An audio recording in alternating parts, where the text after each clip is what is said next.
રાજ્યમાં આતંકી ગતિવિધિઓને ટાળવા માટે રાજ્યની પોલીસ અને બોર્ડર સેના સતર્ક બની છે। ત્યારે સુરતના હજીરા વિસ્તારમાંથી પ્રસારિત કરાયેલા સંદેશના અહેવાલ બાદ મરીન પોલીસ સતર્ક બની છે। ત્યારે મરીન પોલીસને 20 ચેતક કમાન્ડો અને એસઆરપીની એક ટુકડી ફાળવવામાં આવી છે। બીજી તરફ હજીરામાં રખાયેલી બગડેલી પોલીસની બોટનું રિપેરિંગ કામ પણ પતી ચૂક્યું છે। ગિયરબોક્સ ફિટ કર્યા બાદ બોટ દરિયામાં પેટ્રોલિંગ કરતી થઈ જશે।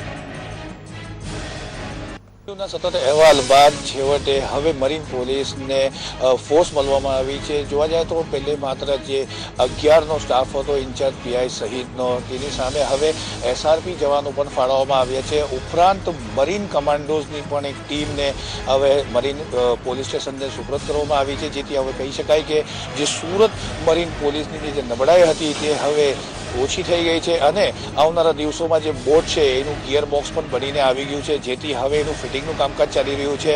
2 થી 3 દિવસના અંદર આ બોટ પણ હવે દરિયામાં પેટ્રોલિંગ કરતી થઈ જશે। તમને દેખાશે કે એસઆરપીના જવાનોની ટુકડી પર મૂકી દેવામાં આવી છે, તે સતત રાત્રિના સમયે પેટ્રોલિંગ પર કરી રહ્યા હથિયારધારી જવાનો આપવામાં આવ્યા છે। ઉપરાંત જે મરીન કમાન્ડોઝ છે તેમને પણ ફાળવવામાં આવ્યા છે। તમામને અલગ અલગ પોઈન્ટ્સ આપવામાં આવ્યા છે, જેના કારણે આ તમામ હવે પેટ્રોલિંગમાં જતા હોય છે। ખાસ કરીને હજીરા વિસ્તાર એ દરિયાઈ વિસ્તાર છે અને ઉદ્યોગોથી અનેક કંપનીઓ આવી છે, જેના કારણે ખાસ કરીને દરિયાઈ સુરક્ષા માટે આ એસઆરપી જવાન અને મરીન કમાન્ડોઝ હવે ફાળવવામાં આવ્યા છે। કેમેરા પર્સન ભૂષણ ચૌધરી સાથે આઝમ સાલે, સંદેશ ન્યૂઝ, સુરત।